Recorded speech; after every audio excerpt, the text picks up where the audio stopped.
Então, como um trabalho de pesquisa para vocês sobre o batismo infantil, tá ok? Sobre o batismo infantil. Qual foi o argumento, qual é o argumento utilizado por aqueles que batizam crianças? Como nós estamos aqui num tópico da teologia da Reforma Protestante, algo que vai ser fundamental entre aqueles que nós chamamos de os verdadeiros cristãos, os anabatistas bíblicos, homens que não pegaram em arma sequer para se defender, porque os líderes deles diziam, olha, cristão não mata. Nós seremos mortos, mas nós vamos nos dirigir para o local de morte, cantando para Jesus e pregando para aqueles que vão nos matar. Foram assim que os anabatistas foram mortos, né? Mas qual era o argumento, tá bom? De Lutero, de Calvino, dos metodistas hoje, tá bom? E dos católicos, ok? Sobre o batismo infantil. Eles diziam o seguinte: o que é o batismo infantil para o cristianismo? Então eles diziam, o batismo infantil, ou batismo em águas, ele é para o cristianismo o que a circuncisão era para o judaísmo, tá bom? Ou seja, era um ingresso na religião. Então, o batismo em água é o ingresso na religião cristã. E a circuncisão era o ingresso no judaísmo. Então, eles, principalmente Calvino, dizia, né, a circuncisão, ela era aplicada em crianças? Sim. Então, ele dizia, se a circuncisão era aplicada em crianças, então nós devemos aplicar o batismo também em crianças. Mas de onde vem essa doutrina? Essa doutrina vem lá do ano 230 da era cristã.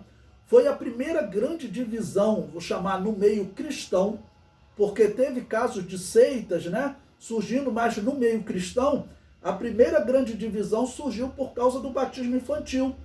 Tá bom? Um bispo chamado Estevão, bispo de Roma, ele acabou sendo excluído pelos pastores da Ásia, os outros pastores cristãos, e ele também excluiu, excomungou na linguagem dele os outros, tá bom? Por quê? Porque ele começou a batizar crianças. Por que ele fez isso? Porque em Roma havia uma consagração de crianças aos deuses pagãos. Assim como havia entre os cananeus, teve período que os reis de Israel adotaram isso, que era a consagração de crianças a Moloque, né? E aí, quer dizer, nessa consagração a Moloque, consagração aos deuses pagãos romanos, então o bispo Estevão falou, olha, vamos batizar as crianças também para, de alguma maneira, atrair as pessoas para o que ele chamava de cristianismo. Isso ainda antes do catolicismo, tá bom? Então essa foi a grande divisão.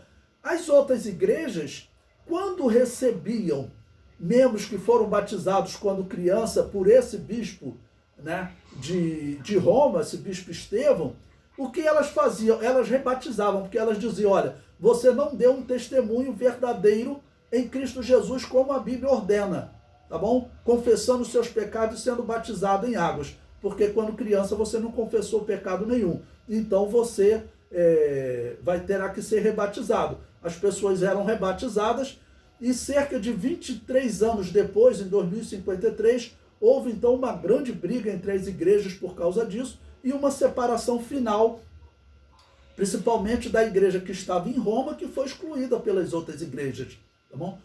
Depois, o que Constantino fez? Ele fortaleceu essa igreja de Roma, transformando ela na igreja católica, poderosa como exército, que começou a perseguir as igrejas que eles chamavam de rebatizadoras, ou anabatistas, tá bom? Então eu quero que vocês façam uma pesquisa e que vocês criem uma contra-argumentação a esse argumento de Calvino, tá bom? Realmente, será que o batismo em águas significa o mesmo que o batismo, o mesmo que a circuncisão, e então deve ser aplicada em crianças?